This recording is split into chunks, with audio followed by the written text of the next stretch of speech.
Former undercover cops of Reddit, what is the craziest thing you had to do to not blow your cover? I worked as a transcriptionist for a while. And I transcribed some tape taken off of body mics of undercover officers working a very notorious domestic terrorism case. It was crazy. They would sound like an absolute backwoods hill people lunatic while talking to their marks. Then later when talking to the other police officers, would sound all business and like a very professional person. My cousin was an undercover ATF agent. Anyway, they were trying to bust some guys for illegal alcohol distribution and were building a rapport by going undercover. My cousin doesn't take his ATF badge with him when he's undercover because if anyone ever saw it, he could get shot. Anyway, some hot-headed black and white cops came over and started harassing them. My cousin couldn't blow his cover. But pretty soon the police started getting physical and they beat crap out of my cousin and the guys he is trying to get evidence from. They take them all into the police station only to find out that my cousin is ATF. My cousin was pissed because cops aren't supposed to beat people up. He is currently filing a lawsuit against that police department. My friend who was an undercover cop said that multiple times he had to let himself be arrested to not blow his cover. Like when a sting was going down or whatever, instead of being like, hey, I'm a cop, he would get arrested along with everyone else. My friend used to be a state trooper.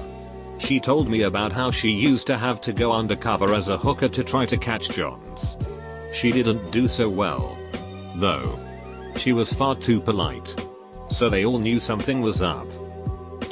As a former correctional officer, we had a situation where a major police department planted a cop in the prison to get information on a guy they believed was orchestrating hits from inside the prison.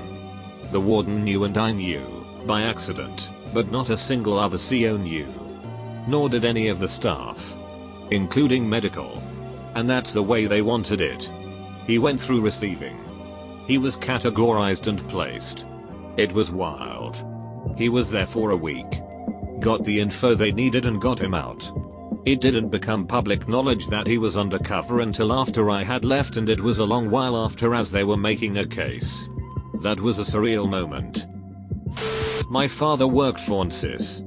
He told me about an incident where his guys set up a sting to bust some drug suppliers who turned out to be local police setting up their own sting. They figured it out when they tried to bust each other. Edit, grammar. That's hilarious. I'm sure the real drug dealers in the area thought it was too. I know a guy who often went undercover as a junkie. He was committed.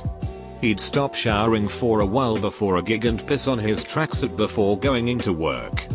He was so good that he managed to get the same dealer convicted twice in the space of a year and they never suspected he was the rat. He had multiple police records under different names too. One time a Homeland Security officer came up to my house undercover, flashed his badge and asked if he could come in. Once he was in, he pulled out a piece of paper with my neighbor's face on it. He asked if I had seen him around lately. When I asked what he did, and let him know I haven't seen him around, he told me what he was wanted for. Rape, child abuse, drugs, the whole lot. Turns out he raped his stepdaughter, and once he found out he was wanted he went back to El Salvador. I thought they only flashed their badges in the movies. But turns out, it's real. Not a former undercover cop, but I have a second-hand story about an undercover cop. So, this guy appears out of nowhere and befriends a relative of mine who was involved in illegal stuff. Dude was very friendly and just down to party. Had money. Paid for, product, everything. Would drop in on parties and even allegedly hooked up with hosts. Then he placed an order much larger than before. Few weeks later, relative of mine is arrested and is currently in prison. Craziest thing an undercover cop had to do to keep their cover? Buy drugs and narcotics. Not a cop but a guy my mom dated for a long time was. Older guy. In his 70s now. He was fresh out of the academy and at the Asbury Park riots. Sad scary it. And then was an undercover narcotics cop for 14 years during the 70s and 80s with the NJSP. He was Puerto Rican. And spoke Spanish. Was an ex-Marine. and became a state trooper. They utilized his ability to blend in with organized crime in the Latin community. He had to do coke in front of a bunch of dudes during a buy one night. And basically stuck his knife in and blew a mound up his nose. Then he started having a minor paranoia panic attack that they were going to find out he was a cop. Thanks to the gram of blow he just took to the dome, he was breathing heavy and went out for air. His heart was pounding out of his chest. Panicking over how to get out of it, one of the gangsters came outside to talk to him. He's ready to run or fight. Guy goes, "Man, I've never seen someone snort that much at once, man. You okay?" He sighs a huge sigh of relief. And was like, "Yeah, I never did that much. I'm having trouble breathing, haha." The guy was really nice. Brings him a drink and they smoked a cig. Everyone is joking that he has the heart of a lion to take that much. He actually felt bad about locking that one guy up when it all went down. Think he said he tried to help him or get a reduced sentence or something. There are other stories. My dad did undercover for several years and talked about a meth head that he hung out with all the time and even babysat her kids when she went out to get high. This went on for several months while they were figuring out who the big dealer was and acquiring warrants. He grew a beard, had a fake ID, drove an old T car. Eventually they got warrants to bust a bunch of people in the drug ring, and he actually was part of the SWAT team at the time and was part of the group that smashed in doors and arrested her and a bunch of others in the area. He had to wear a balaclava to protect his identity when with the SWAT team. He said it was actually really difficult because he had become an important part of those kids' lives and was kind of attached to them, and now they had no mother and had to be taken to Child Protective Services.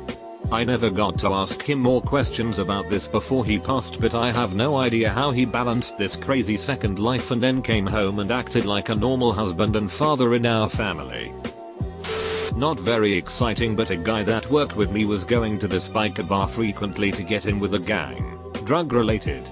He didn't want to get hammered and do something stupid, so he would take his beers into the bathroom with him, dump out half and fill it with water. Drinking watered down beer is the real crime. That it sounds gross. I must have been 15 when one day the doorbell rang and I opened the door to two guys looking very much like real tough street guys. They showed me their badges and asked for my mum or dad. Turned out that they wanted to stake out a public playground behind our garden that was used by some drug dealers for their mules. People drinking large amounts of water and puking up little packages with some substance in it. There was a multi-story bank near the playground, but the bank didn't want anything to do with it. So they asked my parents whether they could set up a surveillance team on our terrace for a couple of days. My parents allowed it. And my mum prepared food for the guys all week long.